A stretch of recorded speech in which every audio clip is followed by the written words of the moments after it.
The NBA draft declaration deadline is gone, and our way too early top 10 lists are back with a couple of blue blood programs and some surprises rounding us out. Let's get into it. You are Locked On College Basketball, part of the Locked On Podcast Network. Your team every day.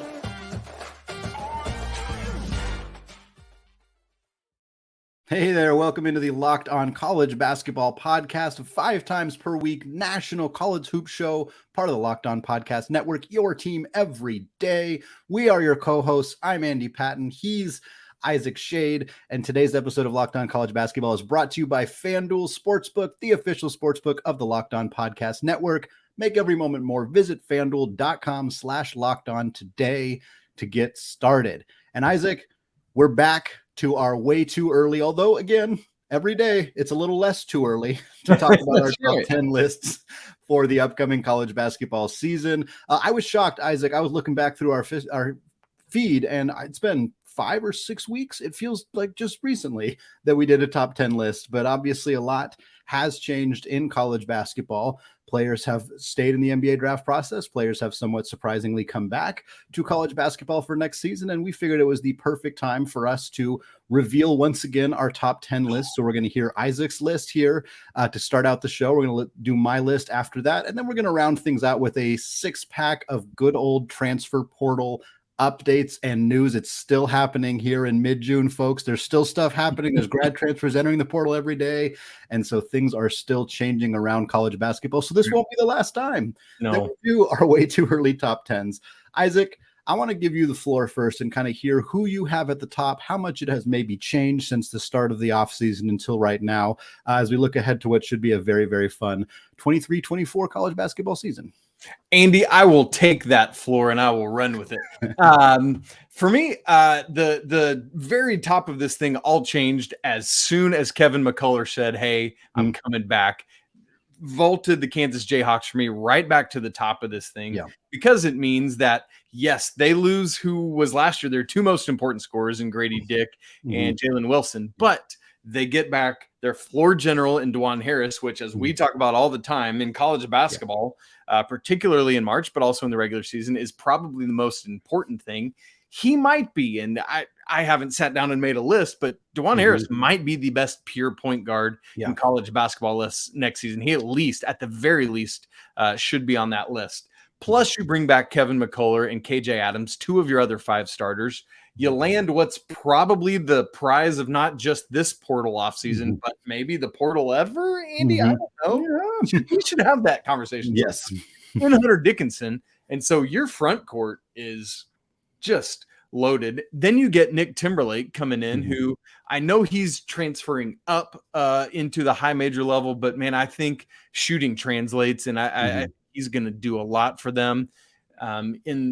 He's not Grady Dick, but is going to do those kinds of things. Yeah. You bring all that together, and then you've got Elmarco Jackson, stud freshman, plus Arterio Morris, who transferred from Texas, coming off the bench, and that's just starting. Like there is more depth.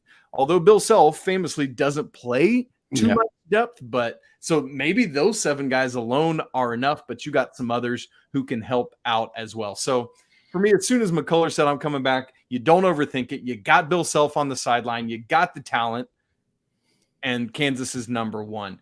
Coming right on their heels for me is another blue blood, another team we're used to seeing right up here, although it's surprising to do so right in John Shire's second year. It's funny that last year, preseason, right at the top of things, was another blue blood head coach in his second year in Hubert Davis. They did not live up to that billing. Will John Shire and Duke live up to that billing this year? That'll be an interesting thing to keep tabs on. I think they project to be in a better spot to live up to this than did North Carolina last year because of specifically this backcourt that's returning. The switch last year mid-season to Tyrese Proctor running the point with Jeremy Roach moving off ball. But man, having that veteran leadership coming back in Jeremy Roach is a special thing for Duke. And then you get Kyle Filipowski coming back, who is going to be, if not the ACC preseason player of the year, one who will get votes. The question becomes, can he be the 5? Right. That's the question. Does his body hold up for that? If not, maybe you bring in Ryan Young to be a starter at the 5. I don't think that'll happen, but then you could slide Mark Mitchell back to the 3. And that might actually be a good thing, because that's my question mark. Is I think you've got a no-brainer with Proctor Roach in the backcourt, no-brainer with Mitchell and Flip in the front court. But then who's your small forward? Who's your wing to start things?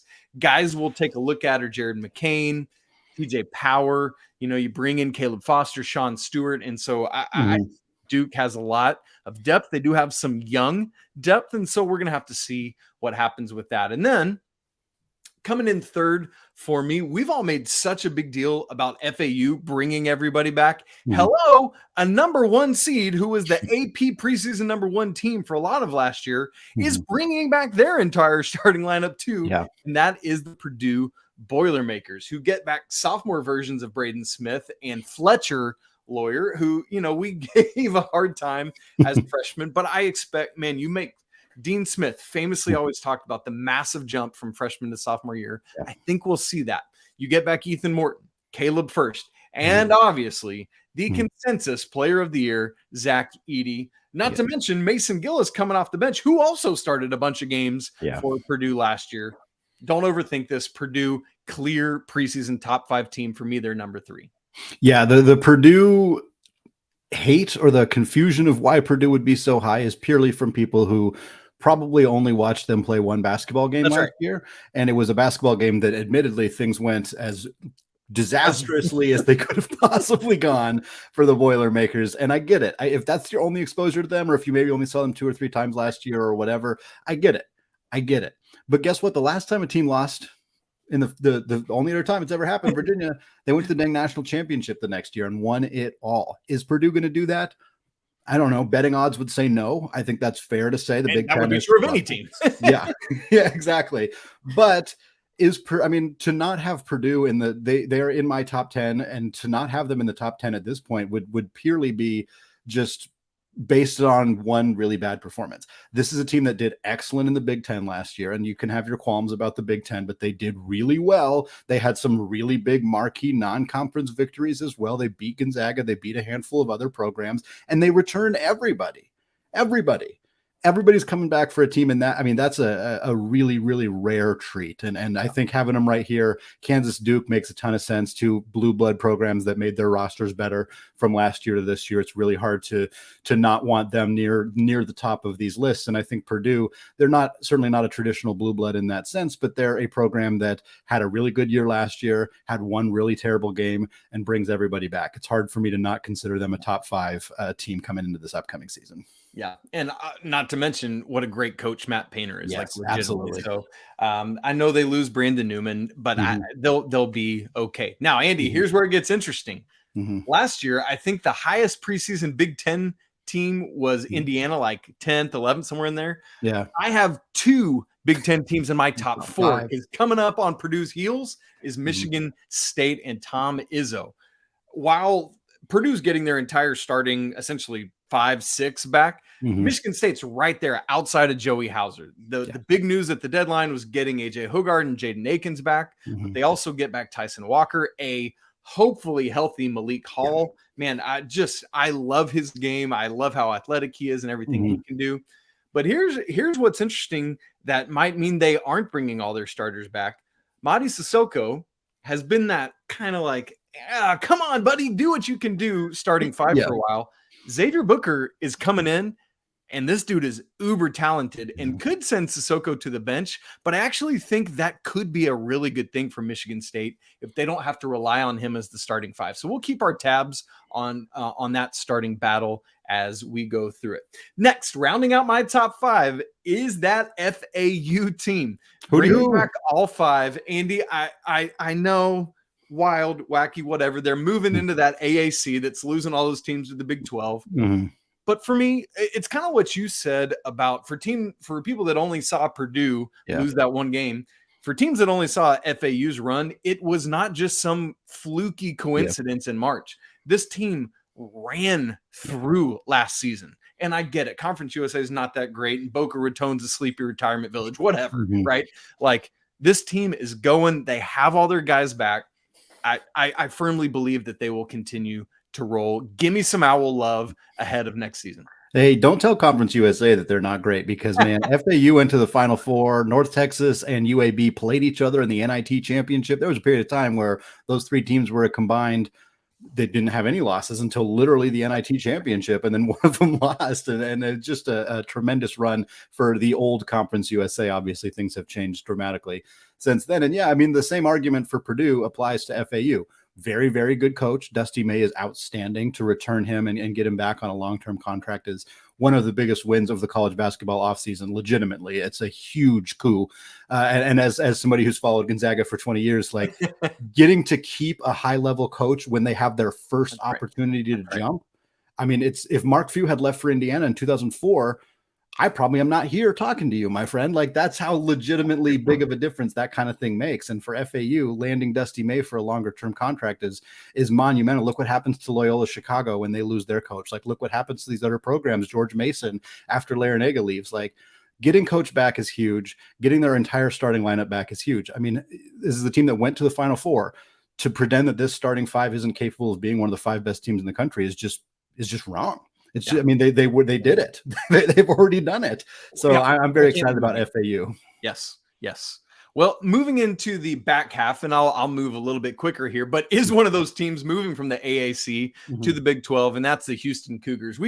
Notice how we keep talking about these coaches, Andy, and I think that's so much. We agree so much on this, that college basketball really is about the names on the front and the men at the top, the coaches, because every couple years, especially now in the transfer era, like guys are just coming in and out at a high rate. So Houston, the good news though, is they get back Jamal Shed, who just is going to do a great job. Arsenault, who you were so high on last year, is going to have a chance to really start to show his stuff now coming out of Marcus Sasser's shadow.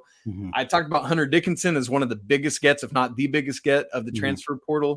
LJ Cryer, man, I love this dude. I'm excited. I hate it for Baylor, but I love it for Houston. The biggest question mark is, how do you replace everything Jarris Walker did, right? Like, I think that's the biggest struggle for this year. That makes me a little hesitant on Houston, but I think Juwan Roberts can really help with that. No reason to think Houston can't contend for a Big 12 championship in their first year in the conference.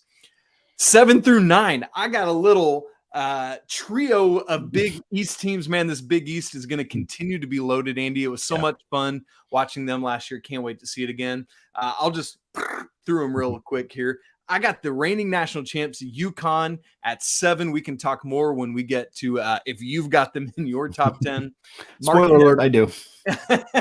Marquette right on their heels. The biggest thing they got to figure out is replacing Omax Prosper. They're another team we thought we were going to say they get everybody back. Well, they do, other than Omax. We'll get to them.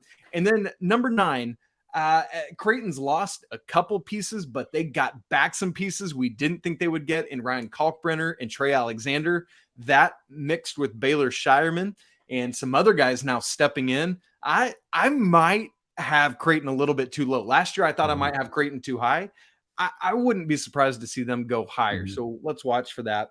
And then rounding out my top 10, bookending this whole thing is a couple Big 12 teams. I got the Texas Longhorns. I'm a little worried about this pick, Andy, because beyond the starting 5, I don't know about the depth that's there. And then you see, like, how do we do in this first full season with a new head coach? But I do feel really good. Like, Tyrese Hunter and Max Asmus going to be one of the most exciting backcourts in the country. Dylan Mitchell coming back is huge. Healthy Dylan Dessou, that man, he was their best player till he got hurt down the stretch. And then I think Caden Shedrick slides right into that starting lineup coming over from Virginia. I think Texas's top starting 5 is definitely a top 10 caliber starting 5. There are some questions about their depth. I was a big fan of Shindal Weaver, who they added out of UT Arlington. He was the WAC freshman of the year last year. He's going to be a depth option for them. I think Texas is I'll be honest, they're not on my top 10. We'll get to the teams on mine here momentarily, but I think there's a really legitimate, if Rodney Terry is the coach that we believe that he's capable of being, he could lead this team to being a top 10 team, and I wouldn't be surprised by that at all. Well, we'll find out how the Longhorns can replace that just stable of guards from last season. And we'll find out. Andy said Texas isn't in his top 10. Who is? We're going to talk about all of that in just a second. But first, This episode of Locked On College Basketball is brought to you by our friends at FanDuel. Make a fast break to FanDuel during the NBA Finals, which, Andy, quite frankly, I think is going to end tonight, Monday, June 12th. Man, the Nuggets are rolling because right now new customers get that no sweat first bet up to $2,500. That's $2,500 back in bonus bets if your first bet doesn't win. Andy, I love betting with my sports stuff on FanDuel because they have great promotions every day. Their app, it's safe, secure, super easy to use, and you can get paid instantly if you win. I don't very often, but when I do, the money comes quickly. So, friends, there's no better place to bet all the playoff action than America's #1 sports book. So visit FanDuel.com/lockedon and get that no sweat first bet up to $2,500. That's FanDuel.com/lockedon. FanDuel, official sports betting partner of the NBA. Hey, you everydayers, you know that every Monday we're coming at you with something, and typically a six-pack. We're going to have some great stuff coming up the rest of the week as well. Make sure you tune in with us coming up on the 15th of June. Remember, that's the first time programs can officially contact the rising junior class, so there'll be always good stuff coming up on that day. Andy, let's get right into your top 10. What you got for me? Where are we aligned? Where did we go horribly different?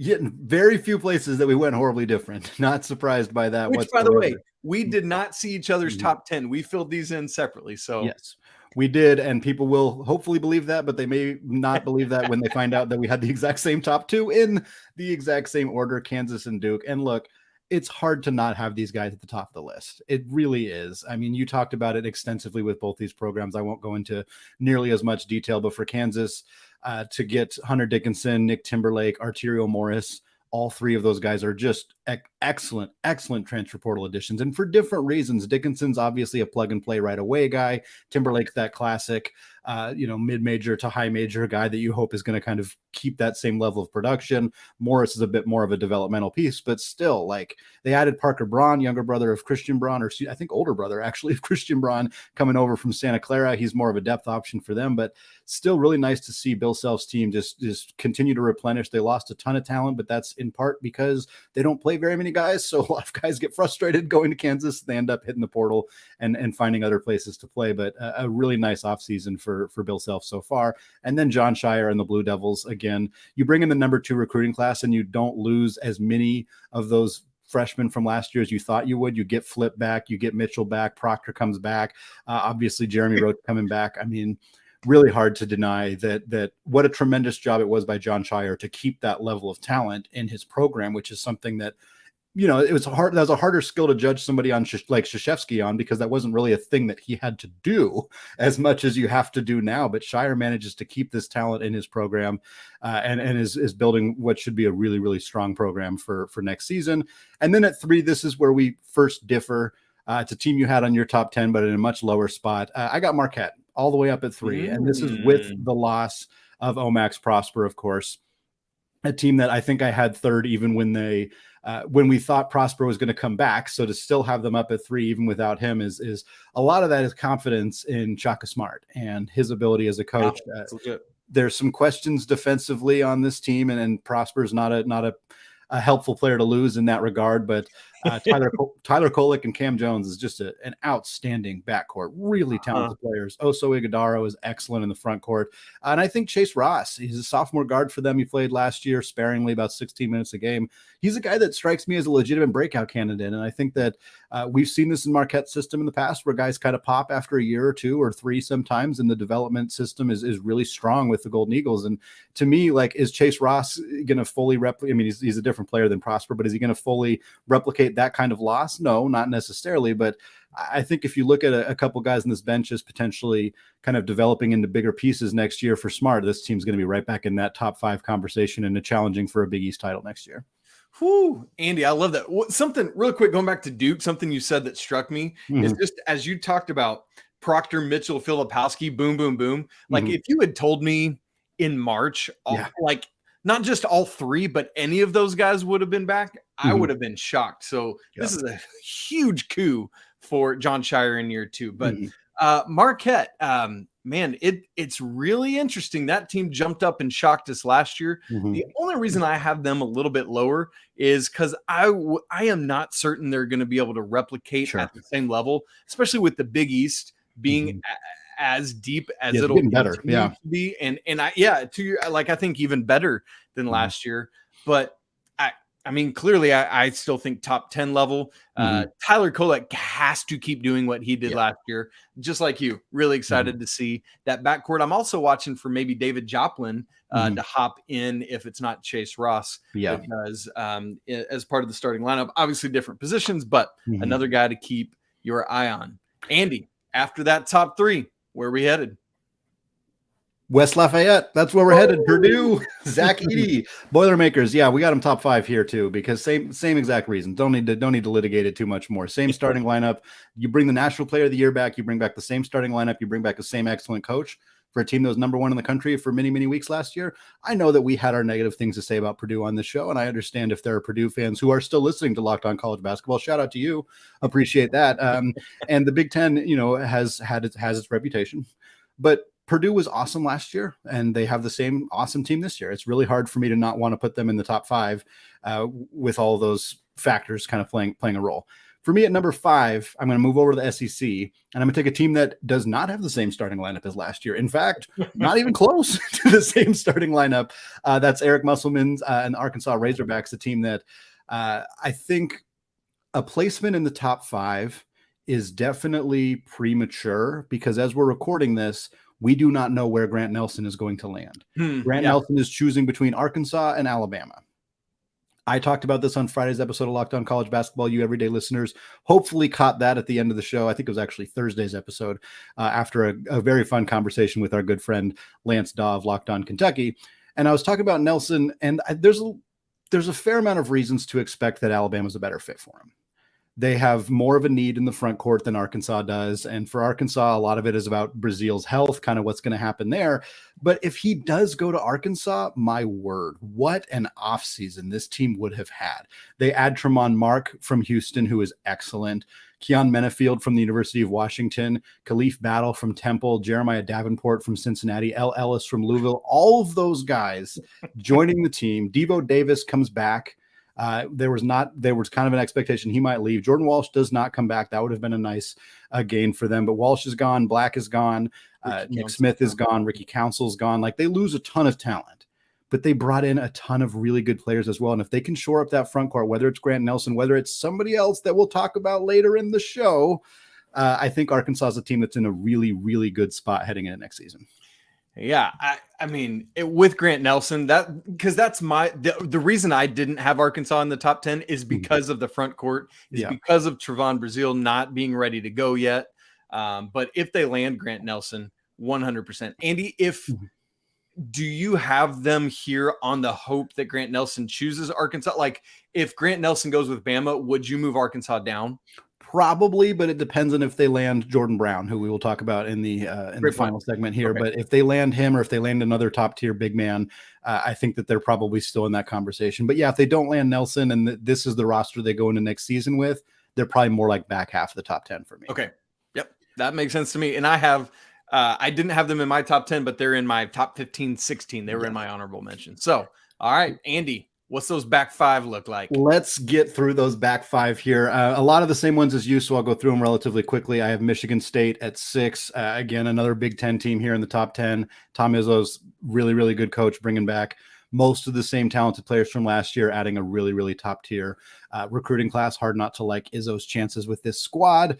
Houston at 7, again, another team that you had on your list. LJ Cryer is one of the best transfer portal additions of the offseason, and one that didn't get as much press as I thought that it would, especially going from a in-state school in Texas to another in-state school in Texas to a team that just joined the Big 12. It felt like a pretty big story. Maybe it just happened at a weird time in the offseason, but Cryer's a really good heist for Kelvin Sampson to add to that program.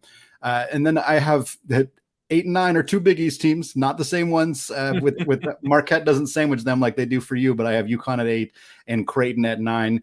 For UConn, obviously so much talent out the door with Sanogo gone, with Hawkins gone, with Andre Jackson gone, but they bring Cam Spencer in from Rutgers. I thought that was a really, really good addition for that team. 43.5% last year from three kind of helps replicate what they lost in the guard room. Creighton, again, similar thing. They lost a lot of talent. Ryan Nembhard was a shocking entrance into the transfer portal. That was a big loss for that team. Arthur Kaluma just recently goes to Kansas State. We'll talk more about that. But they add Stephen Ashworth. I really like that addition for them out of Utah State. Isaac Trout's another nice addition for them. And of course, for them, the big story, Ryan Kalkbrenner comes back, Baylor Shireman comes back, Trey Alexander comes back. This team's going to run it back with a pretty similar group, and I like their odds. And then rounding it out, top 10, call me a homer if you want. I got the Zags at 10. Again, another team that lost a ton of talent. Drew Timmy's out the door, the greatest Gonzaga basketball scorer in history, possibly best player in program history. Julian Strother's out, Rasir Bolton's out, Malachi Smith's out, Hunter Salas is out. That's a lot of players to lose, but Graham Ike is a guy who was going to be a potential Mountain West first teamer last year had he not gotten hurt. Ryan Nembhard, we just talked about him, a tremendous addition for Mark Few's team. Steele Venters from Eastern Washington's a nice addition again. Another name to keep an eye on there, Jun Sok Yo. He committed to Gonzaga last year. South Korean, came over from South Korea, 21 years old, but he's going to be a sophomore next year, even at his advanced age. He's a kid that I think could really, really, nobody'd heard of Rui Hachimura before his third year at Gonzaga. I think there's a possibility that Yo is somebody that turns a lot of heads next year for the Zags. Ooh, Andy, somebody I realized I don't think either of us said in talking about Houston is Damian Dunn. Yeah. From Temple. I think he's going to be a key piece in that great addition. Kelvin Sampson guard rotation. Also, I have a question for you. If you're going fishing, do you think you could catch Isaac's trout in Isaac's shady part of the pond? Just curious about that. Just curious. I'm a horrible fisher, so no. All right. Well, just watch out for the Isaac trout swimming in the Isaac shade part of any body of water. Just quickly, Andy and I had the same team in the same spot for 3 of our top 10. That was Kansas, Duke, and Creighton. We had 5 teams that were in our top 10 in different spots, and then 2 teams that we weren't agreed on. That was Florida Atlantic and Texas for me, and for Andy, Gonzaga and Arkansas. But interestingly, both of us had honorable mentions for all of those.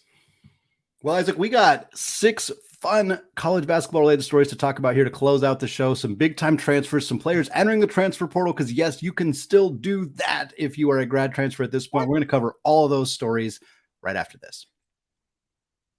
All right, folks, thanks for checking us out here. Locked On College Basketball Podcast. More fantastic stuff coming your way later this week. But for right now, we got some news stories over the weekend to rapid fire cover here in our Monday 6-pack that we've been doing every single week since we started this podcast. Very excited to continue to bring it your way. And first up, we touched on it a little bit earlier in the show, but we'll hit it here. Arthur Kaluma commits to Kansas State. And I don't like saying it this way, but really the headline here in kind of a lot of ways is Arthur Kaluma does not go to Kentucky. I think this is a great addition for Jerome Tang and Kansas State to add to Tyler Perry and the offseason that they have had. But Arthur Kaluma had a visit scheduled to Kentucky. John Calipari, we talked about it last week, desperate need for some experience on this roster. He's got 5 freshmen, a couple seldom used sophomores. That's it, assuming Antonio Reeves does enter the portal. And for Kaluma to go to Kansas State and not even go on his visit to Kentucky before committing to Jerome Tang, another tough loss for Calipari and the Wildcats.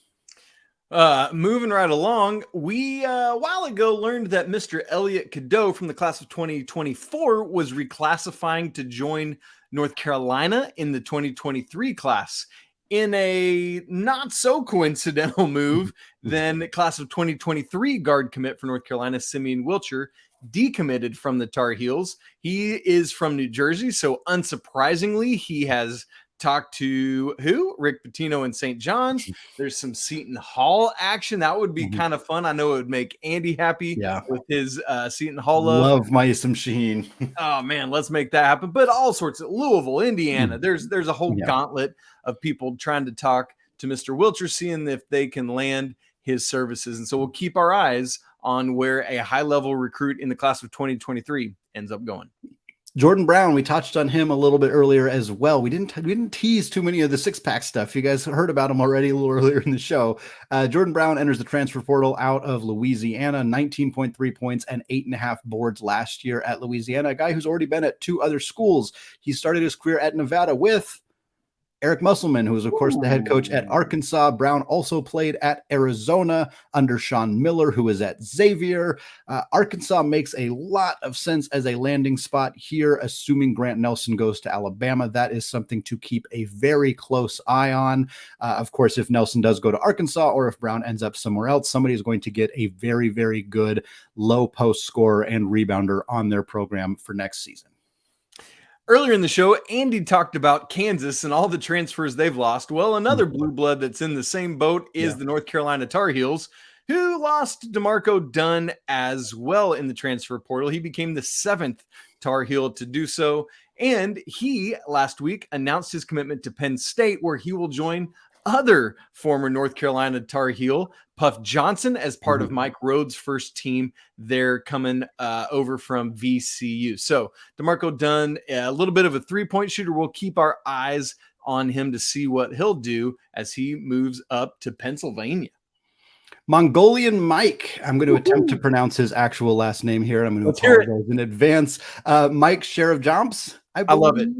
Is how you say his name. He is transferring to San Francisco to join the Dons. Chris Gerlison and the San Francisco Dons program that obviously has had some success. Todd Golden led him to an NCAA tournament a few years ago before he took the job at Florida. And Mike is a Mongolian Mike here, top 100 prospect. When he went to Dayton last year, he played 1 season at Dayton, 5.6 points, 2.6 assists. So he didn't exactly light it on fire over there in the A10, but he's a 6'8" point guard. And that's effectively the reason that he was a top 100 prospect. And the reason that even though he, again, didn't have huge numbers at Dayton, he got an invite to the G League Combine this year, ultimately decided to return to school, entered the portal. And the schools that he listed in his top 5 were Indiana, Memphis, Nebraska, Pitt, and San Francisco. And I remember seeing a lot of people saying, oh, USF doesn't belong on this list, blah, blah, blah. And in my mind, when somebody puts a school that stands out on their list, it sometimes means that's where they're going to go. And that's what happened here.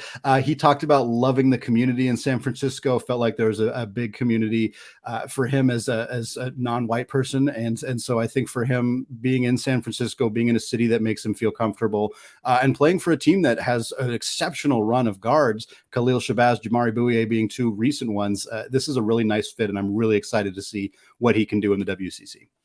Just don't go visit San Francisco. Andy and I have both had our cars broken into in the past. That is a true statement. That's not even a joke. My poor wife is still waiting on a new pair of glasses. All right, wrapping up our 6-pack today. Paul Mulcahy has entered the transfer portal from Rutgers, where he had 9 points and 5 assists the last 2 years. He'll be using his COVID eligibility. He's been contacted by a whole host of schools, Gonzaga, Kentucky, and all their thirstiness, Kansas, Kansas State, West Virginia, Michigan, all Xavier, Pittsburgh, all the teams.